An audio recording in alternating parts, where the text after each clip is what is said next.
Angel mga dudes sa Malolos, then pati yung Kalumpit, dala nang nagmamadali na rin tayo. Kapos na tayo sa oras mga dudes, kailangan natin itong matapos hanggang Paumbong. So ang oras natin alas 2 na ng hapon. So papasukin pa natin yung barangay San Nicolas doon kay Calordes. Hindi na natin pwedeng ibabato kay sa branch nila sa may San Agustin. Kasi ang sasabihin nila, wala nang tubig. Kumbaga laging gabi na yung high tide sa kanila. So yung araw wala. Kaya no choice tayo. At saka isa pa mga dudes, yung binibidyo ko sa inyo na sasara yung tulay ng Halang. So buti na lang in-extend nila. Patatapusin na lang daw muna yung holiday season. So dapat lang, di ba? Kasi malaking perwisyo yung mga dudes. Promise talaga. Mantakay mo, dito tayo iikot. Dito rin tayo lalabas sa may Kalumpit. Oh. Imbis na galing tayo ng Hagonoy, lalabas na lang tayo ng Paumbong. So mangyayari, dito tayo babalik sa dadaan tayo dito sa may Palapat pagawin ng Kalumpit. So layo yan, long ride dahil na sa tulay na yan. Saka yung mga dudes, papasok na tayo ng bayan ng Palapat.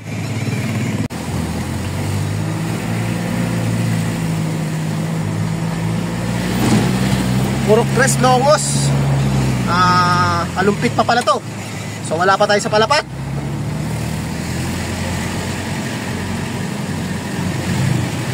Papasok pala tayo mga dudes.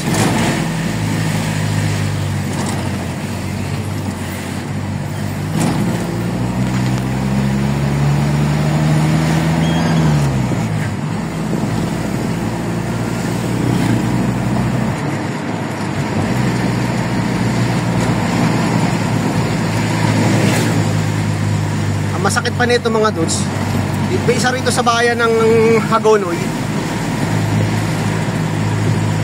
mangunguleksyon tayo, pero pag ito hindi tayo pinansin, talagang iiwanan ko ulit mga dudes. Abala talaga sa biyahe to. Kasi sinabi naman ng ahente namin sa bahay na lang daw. So doon tayo maghahatid eh. Pag pinapunta tayo ng bayan, hindi ko pupuntahan to mga dudes. Medyo may mali na dyan eh. May maling sistema na eh. Kasi tayo delivery na tayo, hindi tayo, labas na tayo dyan. Problema ng ahente yan, hindi tayo.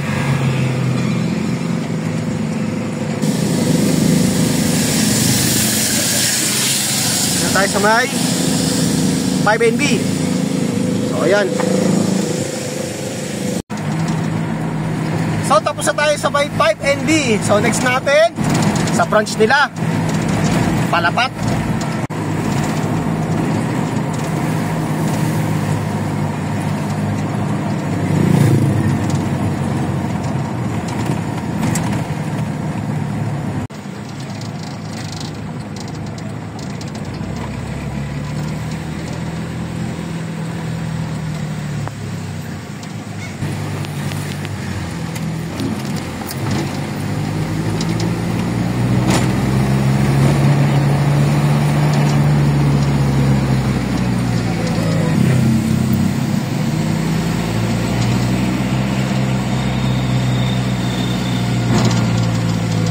Itong lugar na to hindi natin napasok nakaraan mga dudes.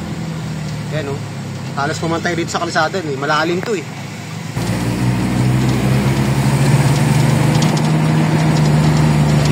Okay, dito na tayo mga dudes. Tapos tayo.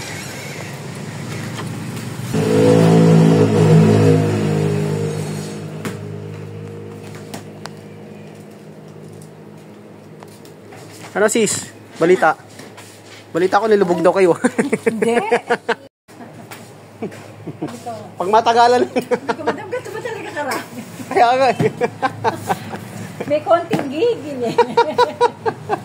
Kala mo, isang tao kayo mawawala eh. Ay, ligo-ligo lang dito.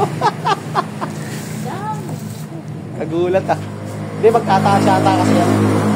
Oo, kailangan yung kasi pag panibagong daan yan, iba na presyo yan. Yun ang reason yan.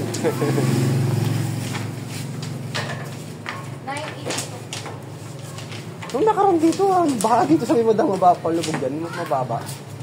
Bumatras kami, lalim. Hanggang hindi ata. Lalim. Ay, hanggang Oo, hindi mo. Bumalik na kami lalim. Mamamatay kami ng mga. Bumatras kami dun ah. si Ate Grace ata ka. Tuesday kami nagawi dito. Monday wala kaming pasok nun eh. Kasagsagan ng bagyo ni ano nun eh. 6 kayo. Sarado. Maaga kami nakauwi nun ah. Yung iba naman half day.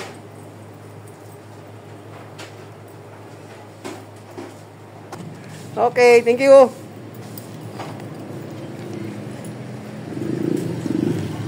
Oh. Balik kayo? Diretso, diretso. Time check. 2:40.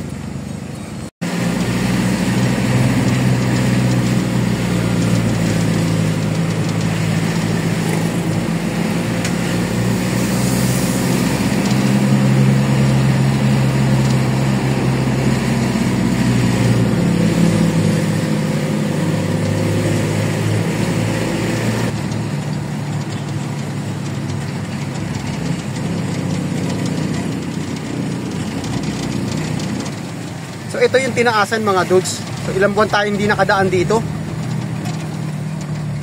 Putol pa to. Yan oh. Nakabang pa yung ano yan oh. Yan oh. Oh, di ba? Nakabang pa yan oh. Oh.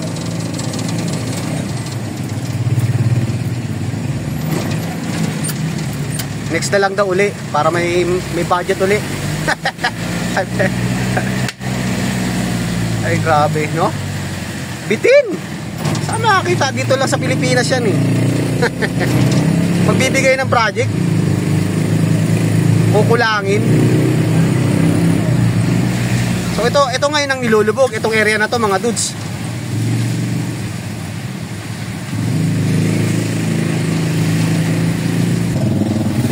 Yan, pag tumaas ang tubig dito, sigurado, swimming pool na to. O yan o. Binitin o. O. Ano yan? Tapos na yung budget.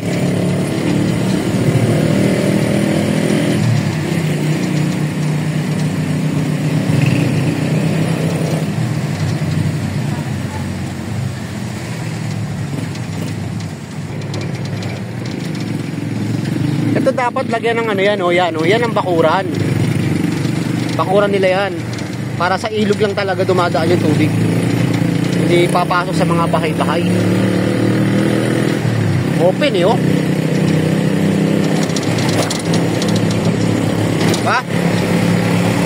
Lagyan ng bakal yan, bakod.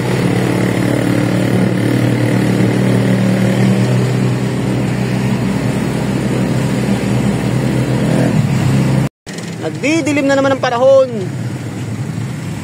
So dito tayo sa may barangay Santo Niño, papasok ng bayan ng Hagonoy.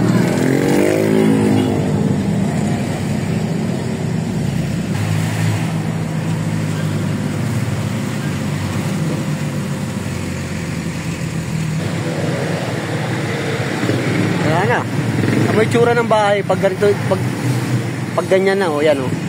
Pag tinaasan na yung mga kalsada. Yan. Diba? So mangyayari yan, papatayin mo na lang yung first floor mo. Tampakan mo na lang. Diba?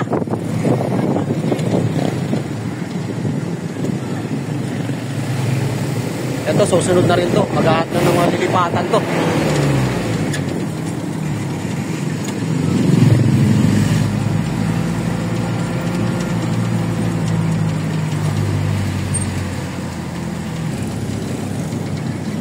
Munisipyo ng Hagonoy. Wala na rin. Bahay na, nilulubog na rin yan.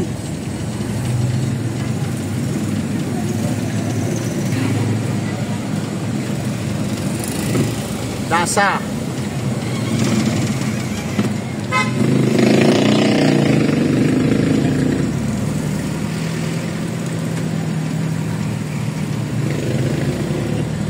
Sana pala yan.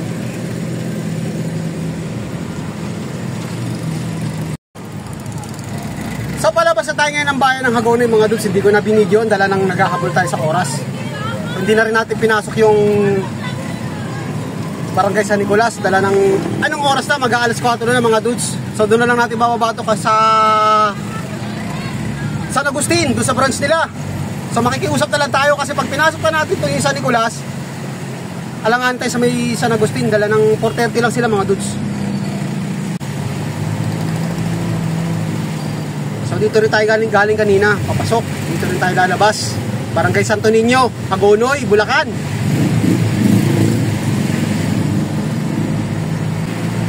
So maiba tayo mga dudes. Nga pala pinagawa ko nga pala cellphone. So sana dala ni Yeye. Kanina kinokontak ko siya kanina, hindi nag-ring yung kanyang phone. So sinubukan ko doon sa pinapasukan niya, doon sa tindera kay Dudes Annalyn. So siya yung kinontak ko. So sana makuha natin.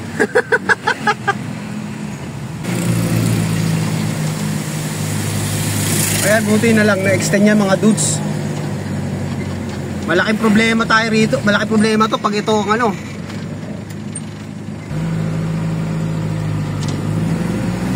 Ang tulay na yan dyan sa dulo na yun.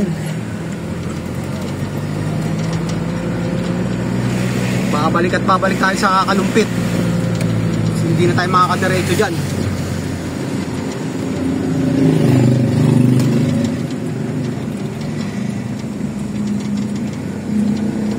Ayun si Yeye. Sana madala ni Yeye. Lapit mo na dun. Alam ba sa kanya, di ba? Puro red. May ano. Skin. Ye! Iyon oh. Ayan talaga yung ating bayani. Masamang balita mga dudes. Nadisgrasya yung LCD. Okay na sana eh. Tuwan-tuwa na tayo mga dudes. Kahapon lang daw bumagsak. Na pinakita sa akin mga dudes. Pag minalas ka nga naman oh. Ha? Tignan ko nga. Paano? So yung basag lang niya, yung mismong LCD rin oh. Bumagsak kasi kahapon. Pero hindi na siya gumagala kagaya nung dati. Hindi na. Pero nagagamit naman. Oo, basag lang siya. Gamitin mo muna. Pinapalas ka nga naman oh. So palabas na tayo ng Hagonoy mga dudes. So may dalawa tayong hahabulin. Then sabi naman ni Yeye, pwede ko naman daw iuwi tong cellphone. Actually dulo lang naman. Bumagsak na nagpabinyag kasi siya kahapon. So nangyari nun, disgrasya. Bisita yata nalaglag daw yung nalaglag yung mga yung bag na nakalagay mga cellphone na ginagawa niya. So yung sa atin yung napuruhan. Sabi naman niya next week pagbalik daw namin dito sa Hagonoy, papalitan niya. So binigyan ko nagbayad na tayo mga dudes. So mura lang naman, hindi naman siya nanaga eh. Baka bahala ka na, pakonsuelo mo na lang kung ano yung labor. So ito siya mga dudes niya, kina-charge natin. So ito na siya mga dudes oh. So kina-charge na natin. O yan na, di ba? Hindi lang, bumagsak daw. Sabi niya sa akin, pagbalik ko na lang ulit dito sa next week, papalitan daw niya yung LCD. Madali lang daw, sandali lang daw naman yung magkabit eh. Sabi niya sa akin. So kinuha ko na lang muna.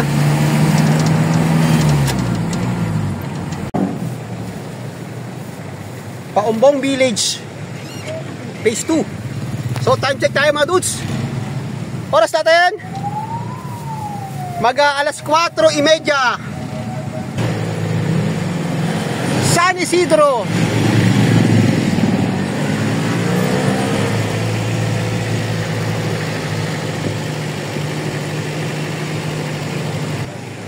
So dito na tayo mga dudes. Buti na lang, naabutan pa natin to.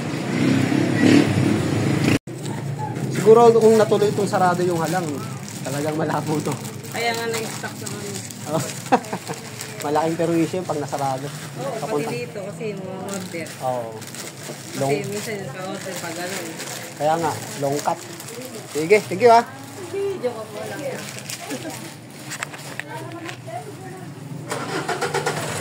Hindi niya alam. Nagko-content tayo mga dudes.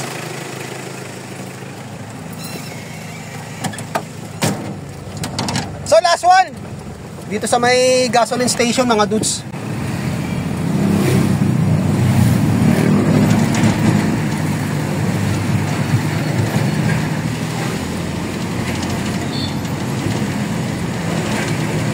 Ikot.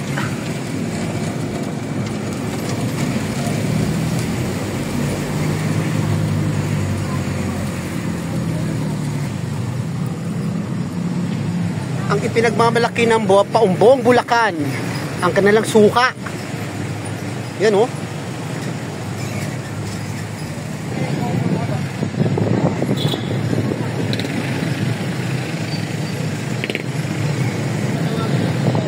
Paumbong, Bulacan.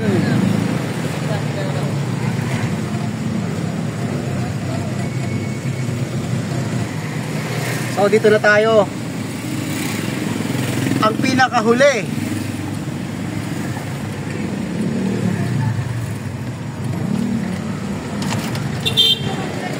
Yun.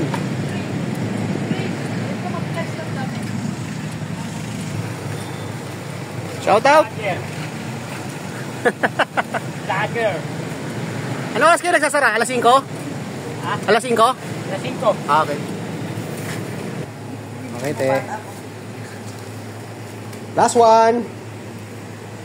Alam, ginag kayo. Para sa akin, pink na lang. Pink yung binibigay ko sa ite.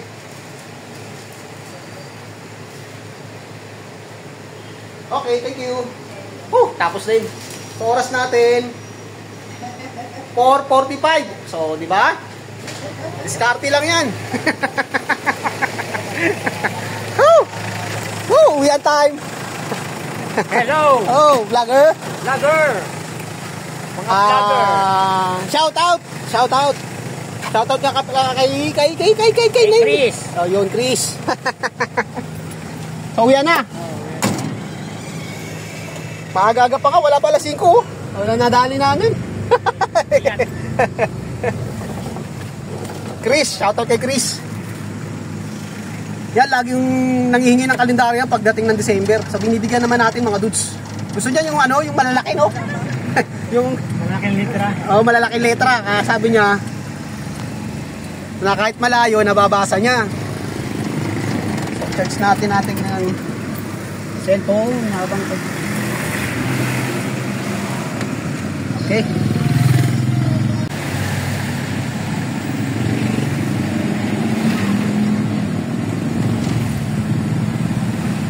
Woo!